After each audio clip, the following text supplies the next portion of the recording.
అవునండి. మనం దీన్ని ఒకటండి, చదువుకుంటేనేమో స్టాండర్డ్ గ్యారంటీ. ఈ రిటైర్ అయ్యేంత వరకు నెలకింత వస్తుంది, మనకి డోకా లేదు, భయం లేదు. అదే చదువు లేకపోతే మనకు మూడో టాలెంట్ ఏదో ఒకటి ఉంటుంది. రెండో టాలెంట్ డ్రాయింగ్ చేయొచ్చు, ఒకడు ఆర్ట్ బాగా వేయచ్చు, ఒకడు యాక్టింగ్ చేయొచ్చు, ఇంకోళ్ళు పాటలు పాడవచ్చు. ఒకే ఒక ఒక కాయనే కరెక్ట్గా కొడితే 11వ తగులుద్ది, కాదు 50వ తగులుద్ది అనమాట దానికి. కాకపోతే ఏం కొడతాంలే ఎందుకు లేని వదిలేస్తే మాత్రం అన్ని మధ్యలోనే వదిలేయాల్సి వస్తుంది. మన జీవితాలకి మన బ్యాక్గ్రౌండ్ కూడా లాగేస్తూ ఉంటుంది. జాగ్రత్తగా దాన్ని కాపాడుకోవాలి. అదే మన టార్గెట్ని మన పరిస్థితులు వెనక్కి లాగకూడదు. దానికి ధైర్యంగా ఉండాలన్నమాట. ఆ టార్గెట్లను చూస్తూనే ఈ పరిస్థితుల్ని కవర్ చేసుకుంటూ ఆ బాధలన్నీ ఓ పంటితో అనుభవిస్తూ ఆ పంటి కింద బాధను తెలియకుండా నవ్వుతూ చేయాలన్నమాట. లేకపోతే కష్టం. ఇప్పటికీ సినిమా వాళ్ళంటే ఎందుకు వచ్చిన కూడా అదో గమ్మత్తైన ఫీల్డు. అంటే తెలిసిన వాళ్ళు అన్నీ తెలిసే చూస్తారు, తెలియని వాళ్ళు అటు ఇటు ఆలోచించలేని వాళ్ళు మాత్రం సినిమా వాళ్ళకి అంత తొందరగా అమ్మాయిని ఎవరు, సినిమా వాళ్ళని తొందరగా నమ్మరు.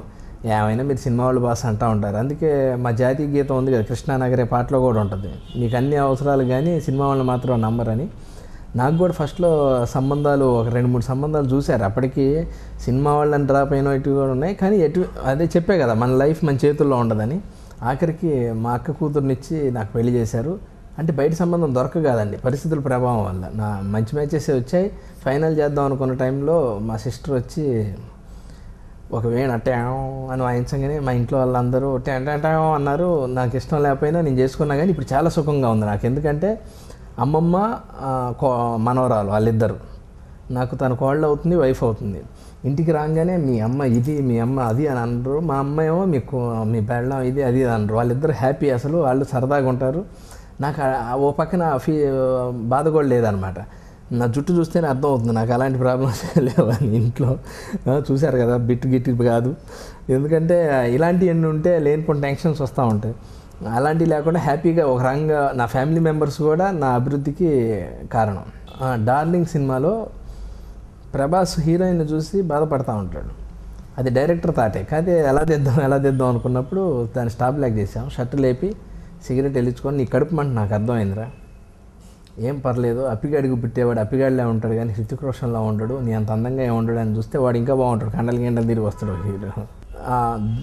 దూకుడుకి విషయానికి వచ్చేసరికి కో డైరెక్టర్ సాయి ఫోన్ చేసి, భయ్యా వన్డే డైరెక్టర్ వేషం వన్డే శ్రీను వైట్ల గారు చెప్పమన్నారంటే, నేను చేయను భయ్యా, మేము బాగా ట్రై చేసే రోజుల్లో వేణుమాధవ్ గారు, ఆలీ గారు, బ్రహ్మానందం గారు ఇలాంటి వాళ్ళు ఒక్క సీన్ చేస్తే వాళ్ళు చేయకపోతే అలాంటి వేషం మాకు వస్తుంది కదా అని బాగా ఫీల్ అయ్యేవాడిని.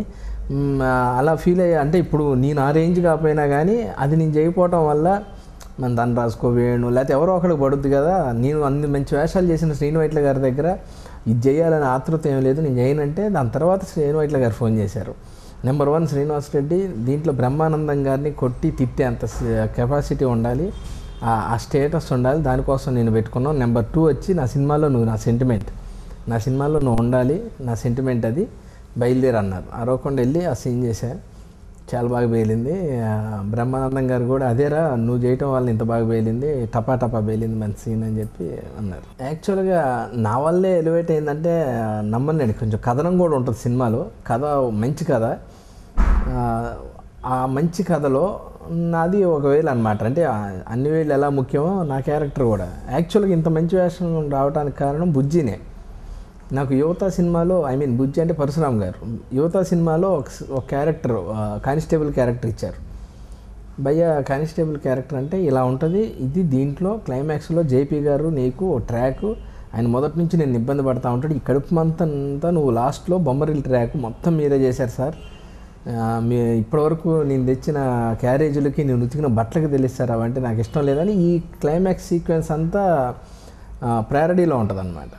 ఏ పర్పస్ కోసం అయితే నన్ను పెట్టారో, ఏ పర్పస్ కోసం అయితే నేను ఆ సినిమా చేశానో, ఆ ఒక ఇంపార్టెంట్ సీను సినిమా రిలీజ్ టైంకి వచ్చేసరికి లెంత్లో తీసేయాల్సి వచ్చింది. అందరూ ఫైట్ చేశారు, కానీ పరిస్థితుల ప్రభావం సినిమా లెంత్ ఎక్కువ అవుతుంది, తప్పదు. నాన్ స్టాప్గా 5 to 7 to 10 minutes ఉంటుంది ఆ సీన్. టీకి తప్పలేదు, తీసేశాడు. తీసేసినప్పుడు చూసావు బుజ్జి మనం ఇంత కష్టపడి చేశాం కానీ అది లేకుండా పోయిందంటే, లేదన్నా దీనికి రీప్లేస్మెంట్ గ్యారంటీకి ఇస్తా అని చెప్పి నాకు ఆంజనేయుల సినిమాలో ఇచ్చాడు. ఆంజనేయ సినిమాలో ఒక వేషం ఇచ్చాడు. అనుకోకుండా నాకు డార్లింగ్ పట్టడం, నేను అటు ఇటు తిరగటం వల్ల సెకండ్ హాఫ్ క్యారెక్టర్ కొంత బ్రహ్మాజీ క్యారీ చేయటం, ఆ మగధీర టైంలో రిలీజ్ అవటం, ఆ మగధీర దెబ్బ కొట్టుకుపోయిన సినిమాల్లో ఆంజనేయులు కూడా ఒకటి.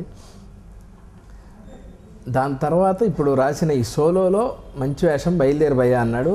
మోటామూల చదువుకొని వైజాగ్ వెళ్ళాను నేను. ఈ సినిమా కోసం పేర్లు చెప్పను కానీ 4-5 సినిమాలు వదిలేశాను. వాటి 10 సినిమా అంత పేర్లు తీసుకొచ్చింది ఈ సినిమాలో నా క్యారెక్టరు.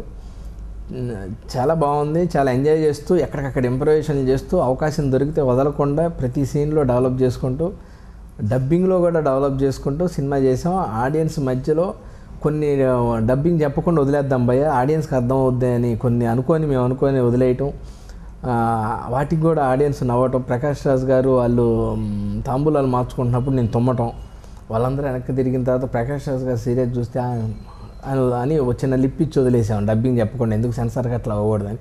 జనాలు దాన్ని కూడా కనెక్ట్ చేసుకొని నవ్వేయటం. మళ్ళీ నాది దీంట్లో రోహిత్ గారిది మధ్య వచ్చిన ట్రాక్ ఉంటుంది, అమ్మైనా నానైనా అన్నీ నీకేరా నేను అని. మా ఇద్దరి మధ్య చిన్న జూమ్ షాట్స్ ఉండి దానికి ఒక సాంగ్ ఉంటుంది. దీంట్లో యాక్చువల్గా ఫైనల్లో పెట్టింది ఏంటంటే గుమ్మ మామిడి కొమ్మ మీద అనే సాంగ్ పెట్టారు.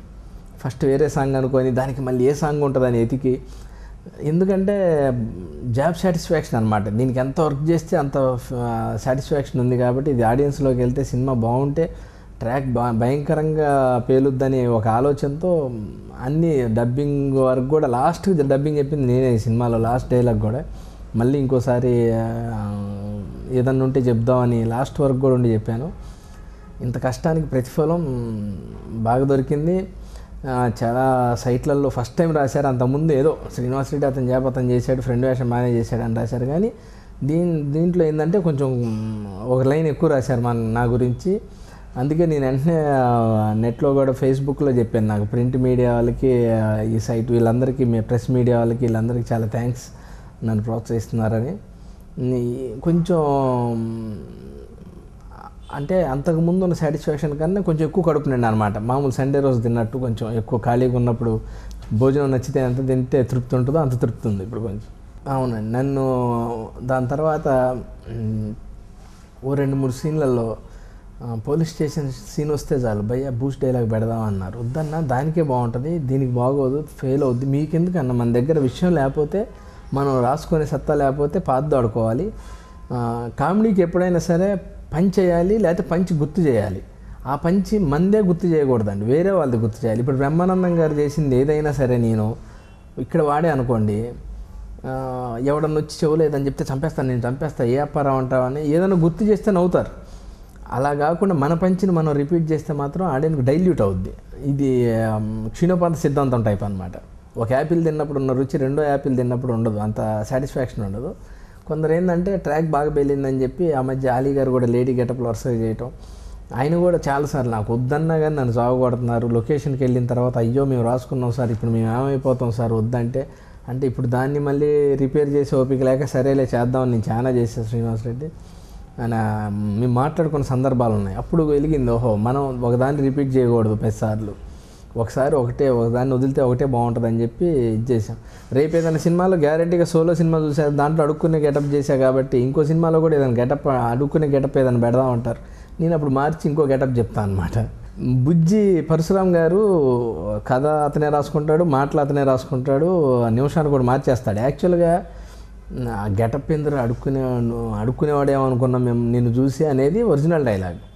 డబ్బింగ్ వర్షన్కి వచ్చేసరికి ఏదో ప్రతిదీ ఒక పంచి వేలుద్దామని చెప్పి తమిళ హీరోలాగా గెటప్ ఏంద్ర అంటే, జనరల్గా తమిళ సినిమాల్లో వరుసగా అన్నీ వాళ్ళది 4-5 సినిమా పేర్లు ఉన్నాయి ఎందుకులేండి, అలా ఉండేసరికి అలా అనిపించారనమాట. చాలా వరకు చాలా డైలాగులు చాలా న్యాచురల్గా అందరికీ టచ్ అయ్యే విధంగా రాయటం, డబ్బింగ్లో మార్చుకోవడం. సోలో విషయానికి వస్తే మనం ఎలాగో తమిళ్ మాట్లాడుకుంటున్నాం కాబట్టి ఓ తమిళ డైలాగ్ గుర్తు చేస్తాం, పరశురామ్ శాసించాడు శ్రీనివాస్ రెడ్డి పాటించాడని. అలా జరిగింది సోలో.